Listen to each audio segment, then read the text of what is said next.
Introducing first, out of the blue corner. He weighed in at 147 pounds, wearing white trunks with red and blue trim.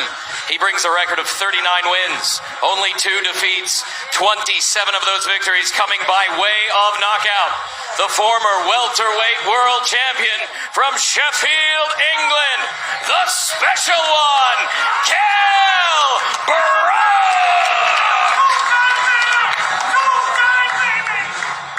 Introducing out of the red corner. He weighed in at 146.4 pounds, wearing black trunks with gold trim. He brings a perfect record, 36 wins, no defeats, 27 victories coming by way of knockout. The former lightweight world champion, the former undisputed junior welterweight world champion, the reigning, defending WBO welterweight world champion, the pound-for-pound king from Omaha, Nebraska, Terence Crawford! Okay, gentlemen, you both received your instructions in your dressing room. Okay, right here is good. Right here is good. I want a good, clean fight. Obey my commands at all times. Above all, protect yourselves at all times. Let's go. Round number 1, and Dre, I offer you this. Among all the analysis of what could happen in this fight that gives Kell Brook hope is that Bud Crawford at times has been a slow starter. In fact, Dre, the fight we did against Egis Kavyaskis, Egis outlanded Crawford total punches over the course of the first 3 rounds. What should be Brook's approach early on? Well, he can't get reckless, but he needs to start fast, start picking up that jab. I think Brook is realizing right now that Terence Crawford is a lot longer than he realized, and the space between, where he is now and actually hitting Crawford is a lot further than he realized. But yes, coming off 11-month layoff, being, a slow starter historically, the first few rounds, Brook wants to win those.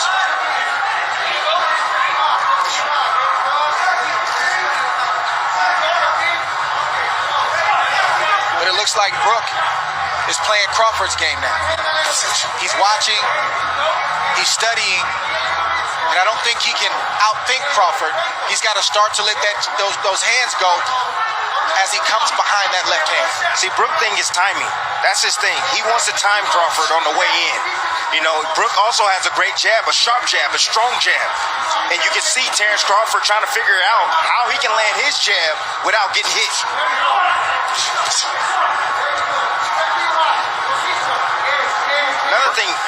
Another thing, Crawford typically comes out in the southpaw stance, but he came out in the right-handed stance, probably to confuse Kell Brook. He has power in either hand, Crawford. He has finished guys, whether it is orthodox or southpaw. But in recent years, we have seen plenty of Crawford, mostly in the southpaw stance, and wildly effective in doing so. Here he comes out as a righty. And there is that jab from Kell Brook as he goes to the body against the champ. Brook jabbing extremely well right now. Not just to the head, but as you just saw, also to the body. There he throws the right hand behind it. Brook has a brilliant 1-2. It's automatic. It's his favorite combination, but his jab right now is landing. He just scored with it accurately upstairs against Crawford. And that's what it's about. It's about breaking the timing and the rhythm of Terence Crawford. And you have to do that with your jab. Set it up. The power hand, which is the right hand for Brook. Crawford looking to close that gap as he goes southpaw for a moment, doubles up the right-hand jab, and then comes with a left. Good exchange here as he switches back to righty. Fascinating first round. Gonna take a short break. But he knows when to throw his jab, and at the right time, at the right distance, and at the right speed. Funny to say that he doesn't have the reach. I mean, just look at the size advantage. Look at the size across the shoulders, across the back. Look at the muscles popping in the upper body of Kell Brook, and the base he has as well, that foundation with the legs. And see, what I noticed is that Kell Brook is taking a page out of Egis Kamayaskis. He's being patient. He's waiting. He's looking to counter Crawford. He's trying to get Crawford to commit so he can make him pay. Jab is giving Crawford a lot of problems right now. You see him thinking, and Brook is doing the right thing. He's jabbing. That's the most important thing he can do right now because it sort of keeps him out of danger. It helps him to kind of create his range and where he wants to let his shots go, and it's also got Crawford thinking.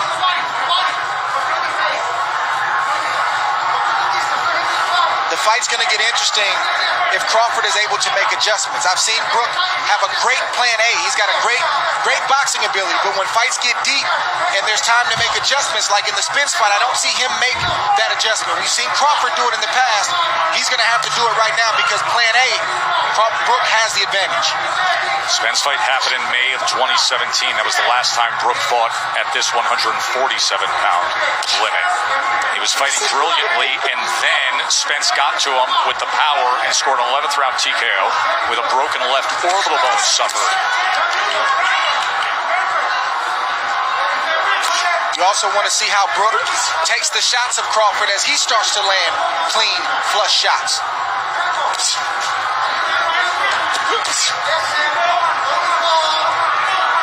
Right now it's a battle of patience.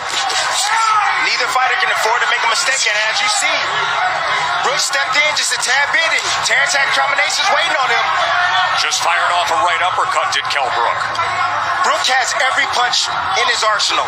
He has a strong left hook. He also has a straight right hand and a beautiful uppercut. And as you can see, his jab is giving Terence Crawford problems, and Terence goes southpaw. Crawford switches for one of two reasons. Either he sees something or what he was doing in the right-handed stance wasn't working. What do you suspect here, Dre? I think the latter is true. The right-handed stance wasn't working, and he wants to see if he can get something going from the left-handed stance. Stop. No.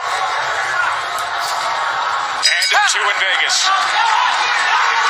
Vegas round number 3 of the championship fight. According to CompuBox, Bud Crawford opponents land just 21% of their total punches. That is number 1 in the world among welterweights. So far tonight, Kell Brook is landing 36% of his punches against Terence Crawford. So don't think that Kell Brook is worried about Terence Crawford going southpaw. He's not worried about that at all because he's used to that. He comes from the Ingles gym. He's used to seeing switch hitters in his gym, guys that switch from orthodox to southpaw. It's nothing to him. You mentioned the Ingle gym. That is the veteran British trainer Dominic Ingle, who has trained Kell Brook since the start of his career. But Ingle opted out of this world title fight due to COVID concerns because Kell Brook trains in the Canary Islands for training camp.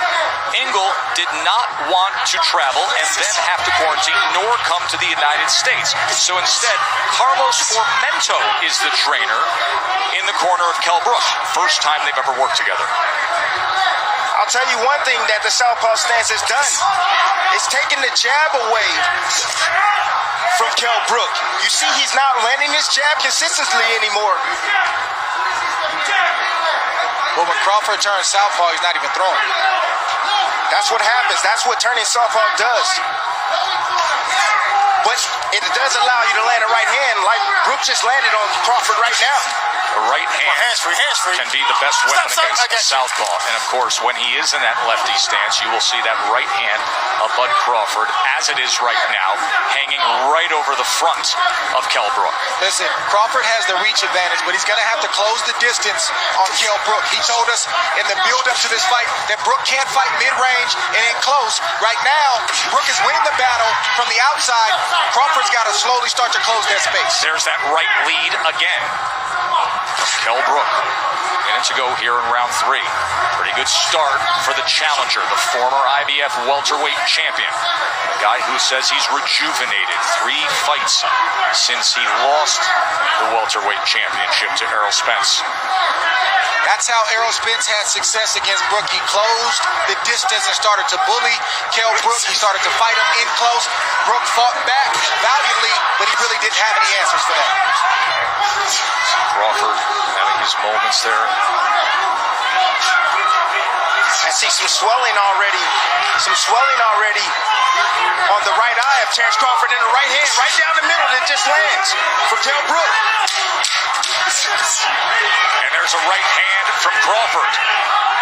Way to answer that right hand.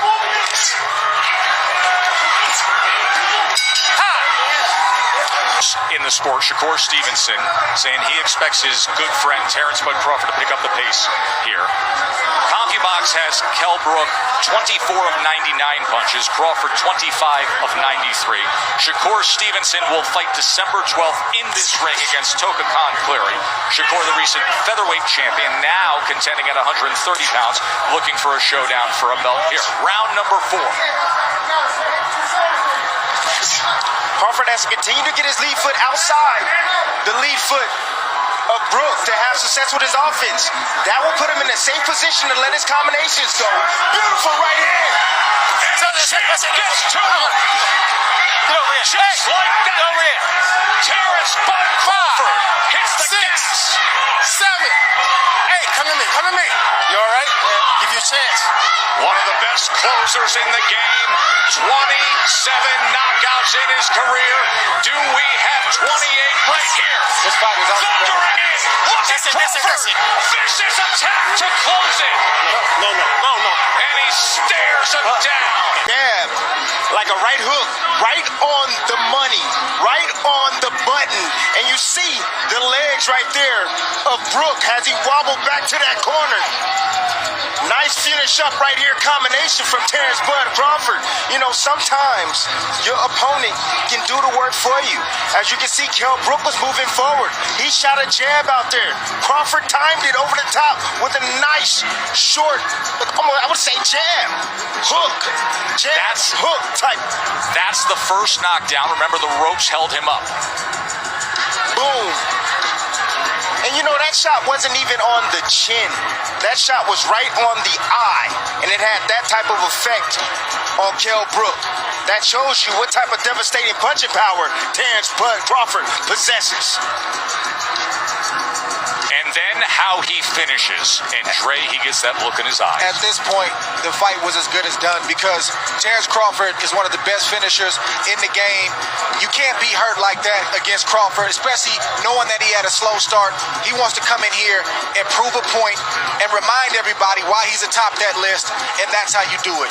Once again, to your point, Tim, it's not a 3 or 4 round fight.